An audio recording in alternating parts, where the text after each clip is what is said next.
All right, everybody, we are going to get started. Happy Wednesday. Welcome. This is part of our weekly webinar series. Every Wednesday at 10 a.m. Pacific time, we host a 30-minute conversation with a leader in education to understand where they are having success and what tips you can apply to your work to improve school performance. We have three primary goals today. The first, of course, is to have fun. That's always the most important thing. But it'd be great if we learn one thing and also maybe make a friend. So if you are new to this webinar series, haven't participated in one before, just go ahead and enter a 1 in chat, and maybe where you're from would be really helpful for us to be able to try and get to know you. Also, unlike normal webinars, which are one-dimensional, somebody speaking and the audience doesn't get to participate, this is participatory or designed to be more of a conversation. So to that end, feel free to leave your video camera on. As I mentioned, this is a weekly series that we do. I'm the Chief Operating Officer here at Parsec Education. Last week, we were joined by Jody Cope. Did I say it wrong? Yeah. Okay, great. And Teresa Tedesco from Sage Oak Charter. They shared how they start each year strong by aligning data with goals. Next week, our topic is helping families understand and trust your data. Do we have, yeah, okay, great. Dr. Noriega, great. So as we get started, I wanted to first give a minute to thank the Association of California School Administrators, commonly called ACSA, for their support in our webinar series. We have Dr. Noriega, who is the Senior Director of Diversity, Equity, Inclusion, and Professional Learning, here to say just a few words. So Dr. Noriega, I'll turn it over to you. Thank you so much. And thank you so much for letting me just say a few words and welcome everyone. Good morning, everyone. Just blessed to be here with all of you and blessed to have Dr. Charles on this webinar. I represent State ACSA, the Association of California School Administrators. I'm the Senior Director of Diversity, Equity, Inclusion, and Professional Learning for ACSA. ACSA is a statewide organization. We serve about 18,000 members, school and district level administrators, and we offer a number of resources, specifically our professional learning options, such as our conferences, our academies, our extended learning opportunities. We have a number of networks, especially our affinity organizations, our affinity networks.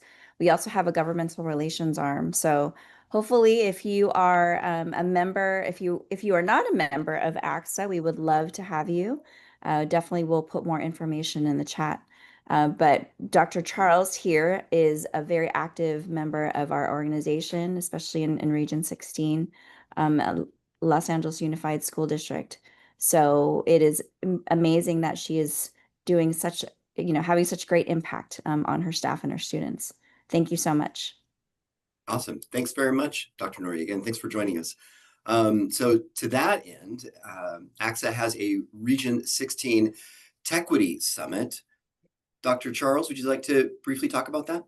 Yes, I am super excited about this, and all things tech and equity, that intersection of those two items, focusing specifically on artificial intelligence, the conversations around AI, how we're moving that in schools and within the educational sphere and realm.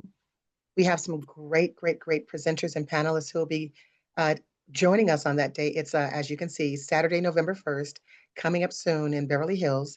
Space is limited, so once that save the date flyer and that registration information comes out, I advise you to jump on it. We have Lena Bakshi McLean, who you may know from her book, STEM for All, as well as Nick Corral from Meta Oculus. So we have some great presenters and panelists, and really looking forward to having individuals join us, especially with our support of our ACSA, State ACSA team as well. Thank you. Yeah, no, thank you. And then, of course, we have one last advert here, which is with Parsec Education. We host a annual summit at the first week of February. You can find details there at the website. This coming year, 2026, is going to be helping administration and boards align resources based on student voice. It's Usually it's attended by 300 plus leaders in education, board members, educators, and even I think we have 50 students that are in attendance as well. All right, great stuff. So I wanted to kind of set some context here first. Today obviously is about student voice. So thinking about the things that we want to learn today, it's really around centering student voice, accelerating learning, and redefining what's possible in continuous education. But before we dive in, we'd like to hear from you in the chat. So get ready to take your fingers and put them on that keyboard. Here is 4 aspects of student voice, and we're really just curious from your vantage point, what are top of mind for you right now of these 4? And if you have a 5th option, it's okay to write that in. So if we didn't encapsulate them all, that's okay. And we're going to use your feedback right now in order to help guide the conversation for the next 23 minutes. So just take a minute and go ahead and type that into chat.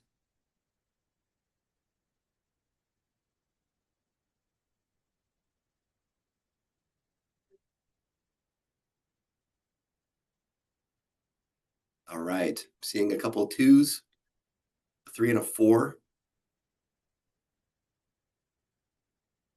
Sounds like it's a smattering all over the place. 2 and 3. So it looks like 2 might have the winning position, using student input to make decisions. Yeah, very, very important. And we'll be talking a lot about that in the rest of the webinar. So with that, I'm excited to introduce our speakers today. Summer currently serves at Parsec Education as a strategic account executive.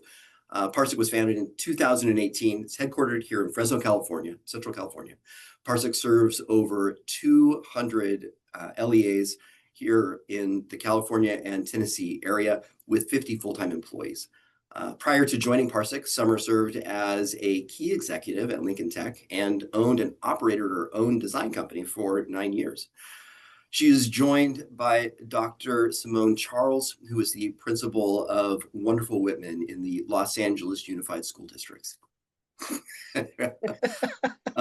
She is leading the way for dual enrollment options and was recently named a model school by the California Department of Education. Dr. Charles holds a BA and a master's from the California University of Dominguez Hills, yes. Dominguez Hills, sorry, thank you. That's okay. And has a doctorate of education. I'll take all the help I can get. Doctorate of education from Pepperdine. Wonderful Whitman is ranked #1 in similar schools in ELA and math, and all academic metrics are above pre-pandemic levels, which is quite literally unheard of. I have a couple of data points that Ryan Royer helped me pull here that I wanted to just highlight. The first one is on this slide. We used Parsec Analytics to identify all schools in the state of California who serve grades 10 through 12 and have an SED population of 80% or more. And we found that Wonderful Whitman is ranked #1 of 76 similar schools in ELA and also #1 in math. This slide just shows the ELA ranking, however. And then the last slide that I'll show on this point, another big brag. We also use Parsec Analytics to do a longitudinal analysis of all these state accountability metrics. And like the example of ELA on the other slide, all dashboard metrics at Wonderful Whitman are above pre-pandemic levels, signaling a strong commitment and practice to improve student outcomes. So with that, I am going to turn it over to you, Summer. Awesome. Thanks, Jamin. Good morning, everyone. As he mentioned, Wonderful Whitman is a direct reflection of the wonderful Dr. Charles. But at Parsec, we live in data. We also have a passion to make informed decisions around student-parent feedback. And so it would be remiss of us if we didn't start out with a few data points to share with you. That said, a couple of things we wanted to share. Studies show that when students have a voice, they are 7 times more likely to be motivated to learn, 8 times more likely to experience engagement in school, 9 times more likely to experience purpose in school. And then the big one and the most relevant one, especially when we're talking about continuation high schools and opportunities, is 61% of students believe they have a voice upon entering middle school. By the 12th grade, that number drops to 37%. So I want you to think about that for just a second. That's almost a 50% decrease. And so how does that impact their motivation to learn, their engagement in school, and then the experience of purpose while they're in school? And that leads to our first question. And that is, at Whitman, Dr. Charles, how has student voice influenced your decision making? Well, thank you for that, Summer. This is like one of those things that's near and dear to my heart in terms of asking students what they need, what they want. You know, as adults, we always think we know what they need, but they're talking to their peers about what they want to learn. They're engaged in watching TikTok and so many social media aspects that that come into play in the school setting. So for us, what we do is we're like, okay, what is something that you want to learn? What is something that we can do? And just talking to them, like literally just talking to them. Like, okay, so what did you think about this, for us, this great activity that we did? And they'll tell you, I mean, sometimes brutally honest, like, oh yeah, that wasn't fun. You're like, oh, okay. So what could have made it different? What could we have done? So what we do is we talk to them. We've done surveys in the past. Um, in previous years, we've had our student councils do surveys amongst their peers. What is it that you want to see on campus? Because at continuation schools, you don't have all the sports. You don't have all of those extracurricular, so to speak, activities that they do at the comprehensive schools. So what are we doing to make our environment fun? Still a learning environment, but getting their voice in there. So often, I think that we as adults say, oh, we want student voice. We want to know what they think, but we never ask. So where's the student voice in decision making without students? I love that. And that goes directly back to, right, the engagement, the sense of purpose centered around those decisions that we make. And many of you guys selected number two, which is making informed decisions around student voice. Please feel free. I want to mention at the end, we'll have a Q&A, but as things come up, if you have a question, drop it in the chat. But where we wanted to transition to is I had the privilege to visit Dr. Charles earlier this year when she started using our platform Parsec Reel and actually gather feedback in person from some of her students. This was their first experience with it. And we just wanted to share with you a piece of feedback we received from one of the students. And the question was, what was your favorite trip this year and why?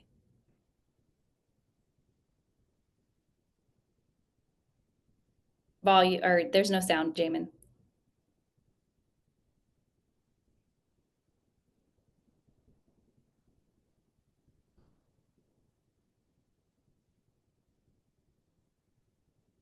And just as they're preparing that, so our scholars had an opportunity to go on a few trips over the last 2 years to New York, to Washington, D.C., to San Francisco, Sacramento. And I thought it was a cool thing. And so I was hoping that they would too. And I think what you're going to hear is from Andres. Is the New York field trip. The reason it was my favorite was just because it's a spot I've always been wanting to go my whole life, and not just that, but I went with my friends. I got really close with the people I went to. There are some people I didn't really talk to, and after that trip, we connected in a way to where now we're really friends. We go out, and just in general, the food of New York, the tourist attractions, everything of New York, I loved it, and I'll definitely go again. Awesome. So again, that speaks to that engagement piece, right? Keeping those students really invested in being a part of the decision-making process going into next year. But we know this wasn't the only real campaign, Dr. Charles, that you did. So if you don't mind sharing, what's one way you've leveraged Reel towards the end of the year, and what were the results that you took away from that? Absolutely. So one of the things that we did was, of course, looking at, the trips and what they took, the trips that they took and how the level of enjoyment and student engagement increased because as you heard Andres, he made friends. Even though we're a small campus, you would think that everyone knows everyone amongst the students, but they don't. So going on this different trip opened up a world of opportunities for him to get to know other individuals. But one of the things that we used Reels for was to really gather information from our scholars about what's going on in the world. Excuse me. What's going on in the world around social justice issues happening in their lives, the immigration issue, and having them tell us what they thought in a safe, comfortable, non-intimidating manner, which Reel provides. And the reason that I liked leveraging Reel in this manner, because they had the choice of either showing themselves on camera or just giving their voice, their audio, or just responding via text to questions. So they did that and they felt more comfortable sharing their experiences. So that let us know how we can help them either bring in some other resources, counselors, what we need to do to support our scholars. Thank you, Dr. Charles. And for those of you that aren't familiar with the Real platform, it does allow you to respond with that audio, video, or text. So it has the TikTok vibe that speaks the language of the students. It also has the ability to remain anonymous if you want to respond via text, like you said, so that you really truly hear from each student. And can I just expand on Yeah. one thing with this as well? So what we're doing for this coming year, we're starting school in just under a month with our scholars. We're going to take that information and bring it forward. This is what your previous scholars said, those who may have graduated or who are in an upper grade now, or maybe a couple who may have returned to their traditional high school setting. Where do you stand on this? What do you think? What are your thoughts? Do you agree? Do you disagree? How can we now leverage that previous information and bring it forward and have them share their current experiences? They've had a summer now. They've seen a lot of things happen in the world. What is their current reality based upon the experiences that they've had during that time frame? And that's so important to bring up, Dr. Charles, because not only do things happen in the transition from the end of one year to the next, but in addition to that, specifically in continuation education, sometimes your students aren't the same year over year. And Yes. so how do you hear from and start at the beginning of the year making those decisions impactful when those students may be a different set of students than that were there the year before? So I appreciate that. And thank you for that. It's interesting. We have what I call legacy families and legacy students, even where we have siblings or they've referred cousins. Um, we've had parents who now we have their sons or daughters at our school, and because we have that small setting and that just show them love, honor, and respect. That's why we get the referrals from the family members, and now we can generationally perhaps get information and leverage some of those results that we're now using in Parsec Real. Love it. Thank you so much. And that kind of sets us up as we segue into the next question, or should I say slide. And that is really giving you an opportunity, Dr. Charles, to brag a second on the amazing accomplishment as a California model continuation school. Would you mind sharing some of your recent success and what attributed to that? Yes. So I am stoked about this because, this doesn't happen in a vacuum. I have a great team of individuals around me.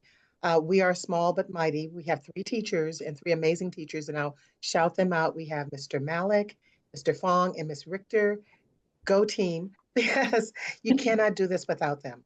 And just providing that instructional support, that guidance, really helping them. And then, when I have these ideas and I have maybe too many of them, I'm like, oh, I know what let's do. They're like, uh-oh, here it comes. So one of those things was bringing in a dual enrollment program with the Equity Lab. Our scholars have taken courses with Brown University, with Cornell University, with ASU, and with the HBCU Morehouse. So doing that, our teachers act as facilitators where the educators from those universities come in once a week via Zoom and work with our scholars. They give them assignments, the homework, the lessons. And when I say that the lessons, it is not watered down. One of the courses through Cornell was a law and literature course. And I looked at one of the legal briefs or the things that they were reading. I was like, oh, God bless. Here you go. So it was not watered down. It was really great, but challenging them. So those challenges led my scholars to be part of the National Honor Society because their scores were so high. They've passed these courses. They have transcripts from these colleges and universities, and they're getting a head start on life. People say, oh, college is difficult. Well, yes, it might be. But what supports are we giving them? What opportunities are we providing to them so that it is less intimidating and more supportive? And so those are some of the things that led us to become a model continuation school. Just really being innovative, bringing different courses to our scholars. They took a CPR course with West LA community college and have several of our scholars have had to use the CPR that they've learned on family members or a friend. So just bringing forth those things where it is truly life-saving in every sense of the word. And mind blown, just to make the connection, maybe for those of us that don't live in the continuation education space, you're taking a group of students who are typically behind on credits Yes. and now entering high school, dual enrolling, Yes. graduating National Honor Society with Yes. college credits and sometimes an associate's degree by the time that they graduate. Well, not the associate's degree yet, but they will be. That's you're projecting where I'm going, which is great because that is exactly where we're headed. How are we getting them to get that associate's degree while they're still in high school? Or what steps are we taking, or what measures or tools are we putting in place? But also certifications. Mm-hmm. So they can tier those and layer those courses to receive certificates. And could be a certificate in artificial intelligence, perhaps leading to that summit. It could be a certificate in building nursing skills, a CNA certification. So what are we doing and what foundations are we laying for them so that they're successful, not just in high school, but beyond? And we'll touch some more on that for those of you that are listening with one of the future questions. And I do want to transition to the next one, but the heart of all of it is Dr. Charles's willingness to listen to her students and adapt. And so what we want to talk about now is giving all of our listeners some skills or some tips and some tools to take away with them. So what is one goal Whitman Continuation has for this upcoming school year? So we definitely want to really continue with our dual enrollment and providing opportunities for our scholars, like not shying away from things. And I know that sometimes things can be intimidating. We're a small school. People will say, oh my gosh, I don't know if we can do that. We're not certain, but you can, as long as we put those systems in place that support our scholars. I'm not going to just toss you into the deep end and say, good luck to you. I'm going to help you to swim out there with support. And that support could be in terms of like hiring the private tutors that we hire at our school to support our scholars with these college courses and with their writing. One of our big goals, I would say, for this year, this coming year, is really focusing in and honing in on writing skills. What does that look like? How are we leveraging that? How are we teaching them to really be great communicators? Yes, we want their student voice, audibly so, but we want it in the written text as well, in the written form. And how are we bringing that voice into play? Going forth, asking them, so what are some things that you think you need? What is a skill set that you would like to build on or increase? Maybe some of them, and people presume at the continuation school that students, the stigma, well, that's where the others go. Well, Mm-hmm. we are the others. Everyone's the other, you know? So I always say, not second class, not second hand. They just needed a second chance. So what second chances and opportunities are we providing them? And how are we supporting them, uplifting them, and really, really educating them so that they can go on and do what they want to do? Not sometimes what we think they need to do or have to do, but what's going to make them successful within themselves. Love it. And so really what you're talking about, we use the word a lot. We throw the word around, the whole child approach, right? Really listening and hearing and making our decisions based off of the child's needs. But to your point, sometimes that's giving them the opportunity for a specific type, technical, traditional education that will Yes. really bring out that best in them and then exposing them to that. So Jamin, I think that leads into the last question that we have here. Which is strategies or tips that others can take back to their schools. And one of the things that I want to just preface this with is last year, when I met Dr. Charles, one of the reasons we started the conversation about Parsec Real is because she made a statement, and that was, I need to know where to spend my money. Oftentimes budgeting constraints make it very difficult for us, and we need to know where and how should I spend my money. But the way that she went about that was saying, what interests do my students have? what's going to get them to show up every day, want to perform and do best. And based off of that, that's where I'm going to invest my money. So would you mind sharing just a little bit, some strategies and tips that others can take back centered around how to implement that in their system? Well, absolutely. So we know that with funding, there are certain things that we have to use funding for. But what are those things that we're not aware of that scholars want that would get them to come to school? Are there different courses that we can offer? Can we bring different things into play for them? Is there that one course that you want to offer first period, looking at your master schedule, that you normally offer it at the end of the day? But if you offer it first period, then they'll come. That could reduce tardiness. It could increase student interest, increase student achievement. So one of the tips I would say is really looking at your master schedule and seeing what courses you have and how you can perhaps adjust it based upon student needs. One of the things that we are going to be offering is esports. Now, esports is like, oh yeah, let's put that at the end of the day. Oh, no, no, no. Let's put it at the beginning of the day. I guarantee you they're going to get there for that esports course first thing in the morning because they're going to want to participate. That is in our master schedule, and it is one of the course offerings from LA Unified. So let's use those courses where they're going to get credit. It's going to be fun and engaging, and they can actually, I've just recently read that there's some careers in esports, and there's, of course, whole esports competitions. They're competitive. They want to participate. So yes, we might not have football, but we do have esports. And now let's get them there. So that's one tip. Another one is really talking to the parents of the scholars. Mm. What do they want for their sons and daughters? At our school, we have many parents who may not have completed high school or have a college degree or education.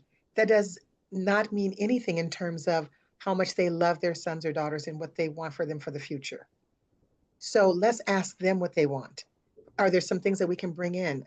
We've had a really great turnouts at our parent nights and our conferences because we combine it with food and dinner. Parents are tired, they're working, they're coming at the end of the day. So let's have a meal together. Let's talk about grades, talk about programs, talk about things that we need to do as a school community. And then let's sit down over dinner and break bread together and discuss that and get to know each other. And I think that's what's led to some of our legacy families as well.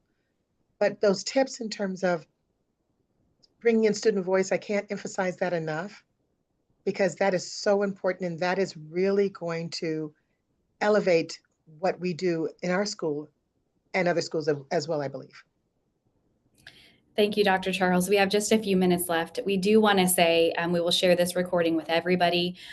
Dr. Charles has inspired us as a company to make real affordable for any school system. So please feel free to share this. What this is it's a small school co-op special, and it allows 3 small schools to join together and access Parsec Real for a very budget-friendly package. And what that means is you can do your training together as a co-op, but you'll have full unlimited access to the Real platform, and it would be $15,000 split 3 ways, or however you choose to do it within the co-op. But it's very affordable, easy to use, get high impact results like Dr. Charles is talking about. We will share her information, so if you would like to tap into her brain, you are more than welcome to, and then give you a few minutes for question and answer as well. And thank you, Summer, for doing that. I truly appreciate that. And I don't know about tapping into my brain. It's crowded in here. So, but I really appreciate you putting that together. And that was a result of me hearing from small schools district administrator and knowing that we're at a small school and we don't have a large budget. But if we could share, the funding of some of the resources, then we can make it happen for our scholars. Thank you, Dr. Charles. And we are all about improving student outcomes, so we're more than willing to work however we can. If you are interested in Parsec Real, you want to implement it in your school, you don't currently have it, or you know of someone who would, you can always reach out to me directly, visit our website for more information as well. Thanks for joining us, everyone. We appreciate it.